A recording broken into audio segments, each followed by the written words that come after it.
there, gang. Patrick King here, coming to you live near Baltimore, Maryland. Excuse me. Just finished teaching today at the Patapsco Horse Center in Catonsville, Maryland. Today's question is a rather interesting one. Comes to us from Kylie, and Kylie asks, or she sends in, "My horse is behind the leg, annoyingly so. He's been x-rayed from head to toe, and his spine is in textbook normal condition with plenty of space in between the vertebrae." So that's a great thing that we've already had the vet evaluate this. He needs massage, chiropractic, and Robaxin. All of this stuff helps his chronic muscle back pain. I'm getting that a combination of some physical pain plus incorrect training has all contributed to this training issue. Aside from physical issues, what would you do to get more in front of the leg? So a couple of the things that I'm going to look at. Let's see. So one of the first things that I would look at is his dental care. And I know the question was aside from physical issues, but I'm always going to be looking first at the physical issues. So the first thing that I'm going to look at is dental issues. All right. I want to make sure, and I'm going to assume at this point that the horse is taken care of and all checks out well dentally, because that's a huge issue, particularly when we're talking about misalignments with the and problem teeth. The further back we get, the more it seems to affect the hind end of the horse, from my experience and from what I've learned talking to several equine dentists around the country. So I would want to make sure that that's the first thing that we've got taken care of, because if we're talking about a horse behind the leg, we're talking about an engagement issue, and we know engagement comes from the haunches. So I'd also want to make sure the bit was fitting comfortably. We see some bits that are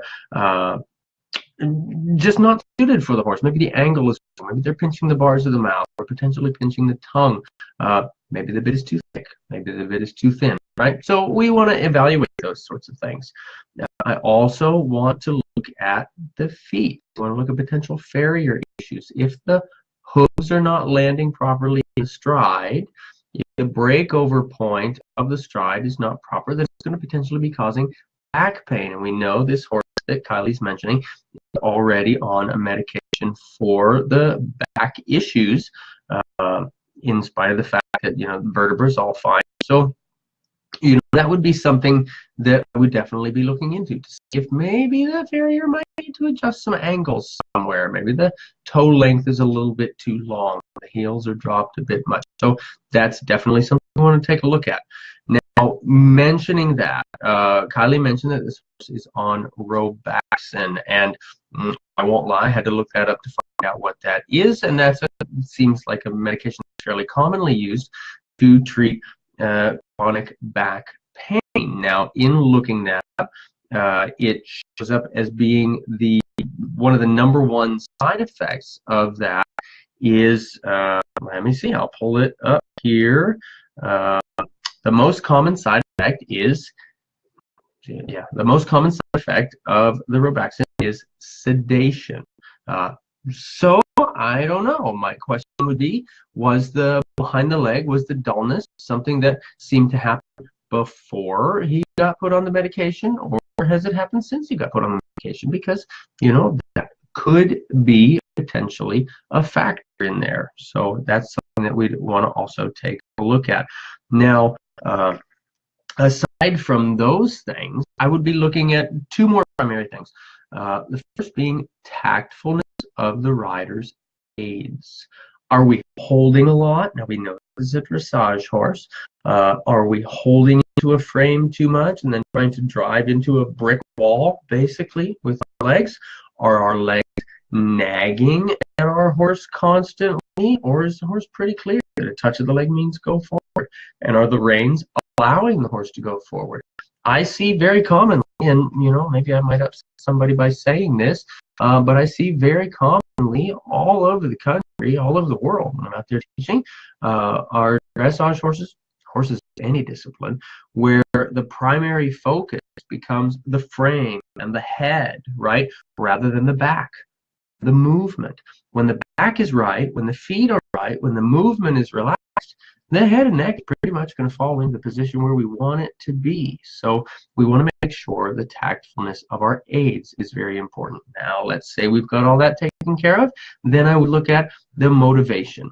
What kind of motivation does the horse have? If he's just going round in circles, round in circles, round in circles, round in circles in an arena looking at nothing but four walls, well, maybe he's just bloody bored, right? Maybe he says, what for? Some horses need a little bit more motivation than that. So if it were me riding this horse after I'd taken care of all the physical issues and after I knew that I was being pretty tactful with my aids and that the horse was understanding very clearly what my aids were, I'd probably get the heck out of the arena for a good long time. I'd head out there on the trail. Maybe we'd go follow cows. Maybe we'd go pop over some jumps.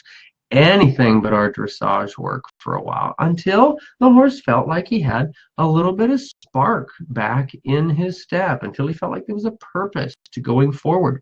Sometimes a challenge that we see is that our horses can get principled to death, right? Or bored to death with the principles that we're presenting to them if we don't have an actual reason for applying these.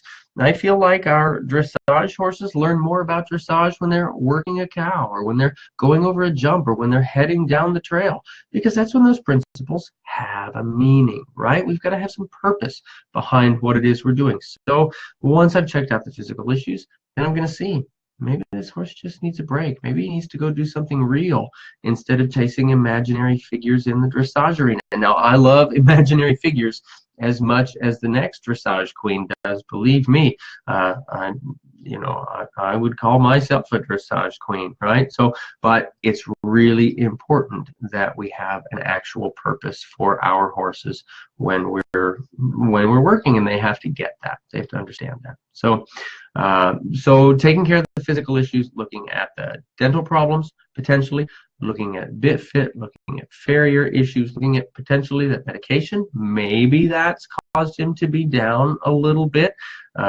looking at the tactfulness of the rider's aids, and then seeing, maybe we've just put him too much to principle. We need to get him to some purpose, get him out, do something with him.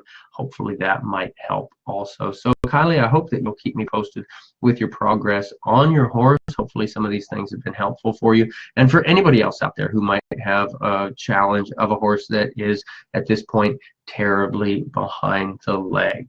So if you found this helpful, please give us some likes, some comments in the comment section below here. If you have some friends that maybe need to hear this, feel free to either tag them in the comment section below or share this directly with them.